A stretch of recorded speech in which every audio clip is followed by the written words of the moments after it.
Hi, I'm Gil Crosby, and this video is about the interpersonal gap by Dr. John Wallen. Now, I first got exposed to this theory, this model of communication, back in the early 1980s. And what I only recently learned is that colleagues of Dr. Wallen's added 3 enhancements, all of which I think fit the intent of Dr. Wallen. So I've included them all in this presentation, but I want you to know what was the original work of Dr. Wallen, and I'm going to point out the enhancements as we proceed.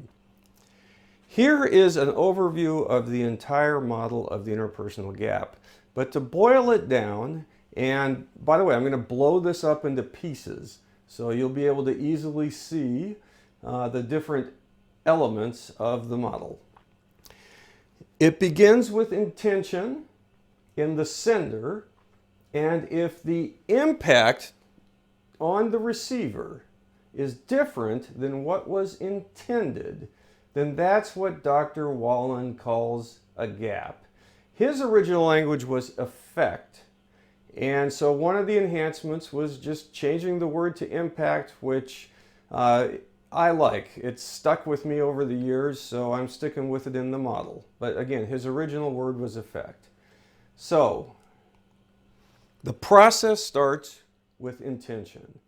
We all have intentions. Right now I intend to be clear, concise, there's a lot of ground to cover here, and as engaging as possible. Sometimes it helps to be clear about your intentions, especially if it's a difficult conversation. But for the most part, intentions are unspoken, and from moment to moment, it's impossible to even be clear about them yourself as the sender. And that's where the communication process can easily start to break down.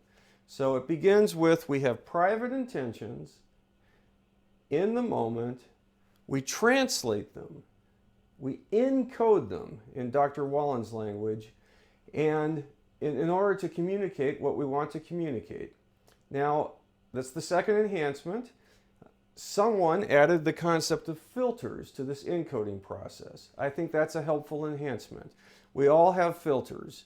We all carry filters about differences. You enter a room, you immediately lightning fast notice gender differences, race differences, cultural differences, age differences. You just notice it. You don't necessarily think about it or even notice that you're noticing. But of course you notice these differences, and they can influence how we choose to communicate, how we choose to behave. And so, of course, my goal is to be able to tune into people and not let any beliefs I have about differences get in the way. I imagine that's your goal. So if you want to overcome those differences, you have to be aware of them. We have filters about authority.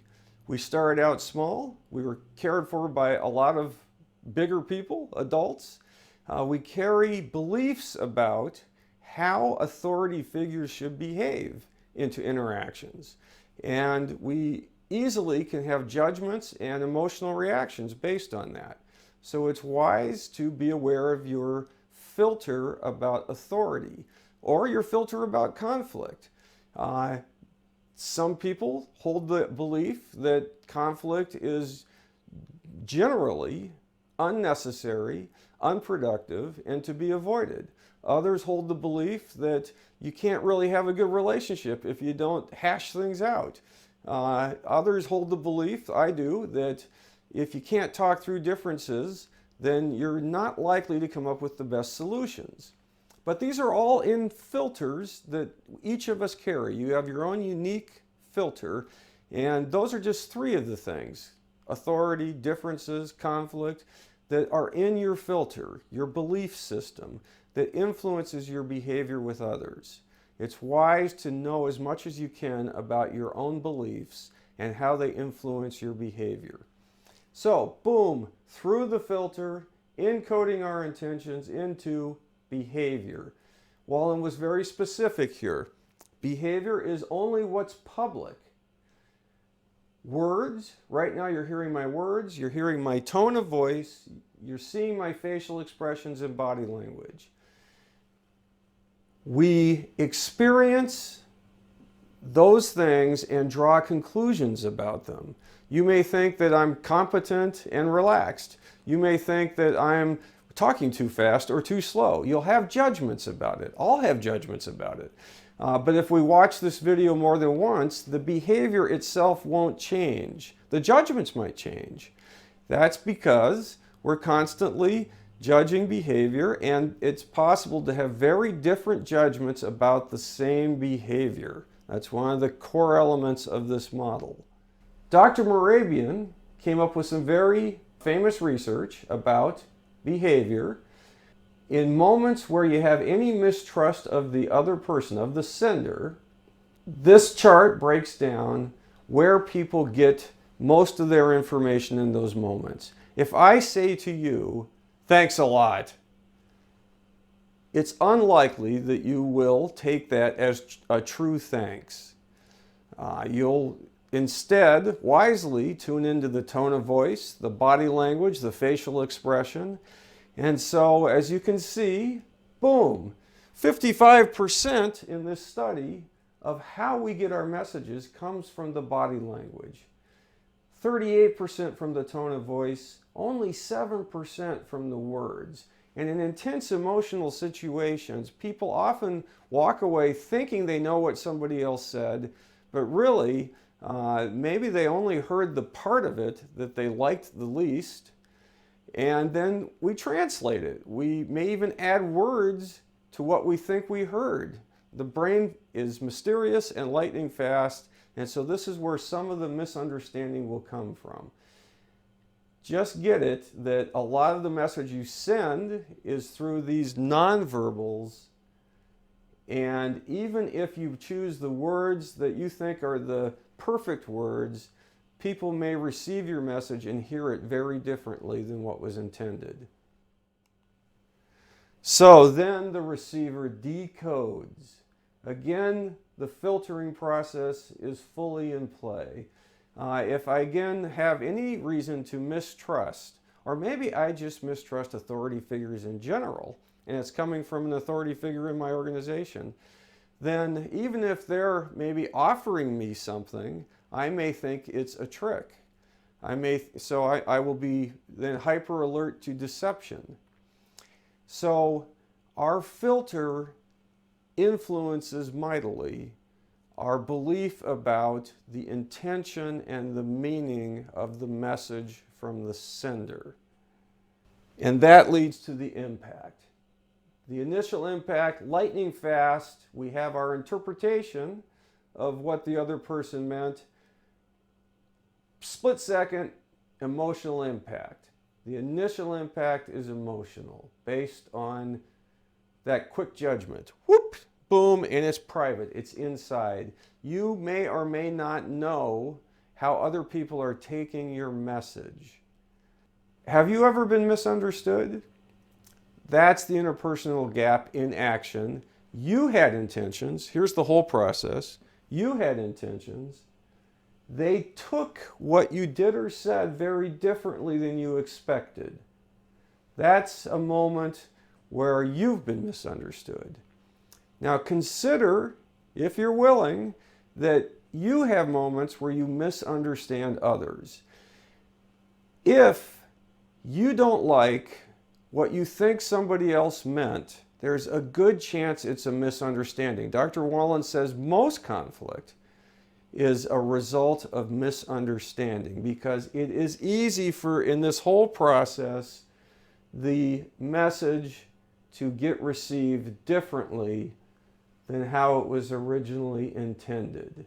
So one of the gifts of this model is to have some objectivity. If I don't like what I think somebody else meant, if I can just take a deep breath and get it that I may have misunderstood, then I can save myself and them a whole lot of needless gap, at least.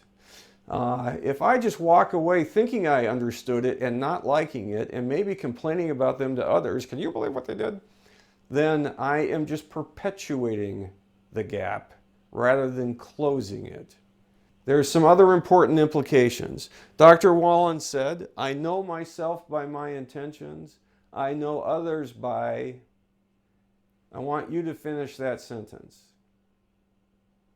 Most people, and I've worked with this model globally in many countries, many cultures, most people around the world say, I know others by their actions. No. I know others by my interpretation of their actions. That is how we form our emotional reaction to what other people have said or done. If I'm in a meeting, somebody speaks up, I may admire their courage and be thankful that they spoke. The person next to me may think they were rude or disrespectful. The person next to them may have a different interpretation. We know others through our unique interpretations. Even if, let's say I have a group of peers and there's somebody in a position of authority in the room and all the peers and I get together and agree they were micromanaging. That's an interpretation of their behavior. Just because several of us think it doesn't make it the only possible interpretation or judgment or perception. All those words are interchangeable in this model. It's highly unlikely that the sender intended it as micromanagement, whatever that is. That's in the eye of the beholder. Judgment is in the eye of the beholder. If you actually talk to them, they'll probably be surprised that it was received that way. That's part of the implication of this model that can be very powerful in decreasing needless drama and increasing communication that closes gaps. Here's another important implication. I'm walking through the woods. I look down. There's a snake. Fear.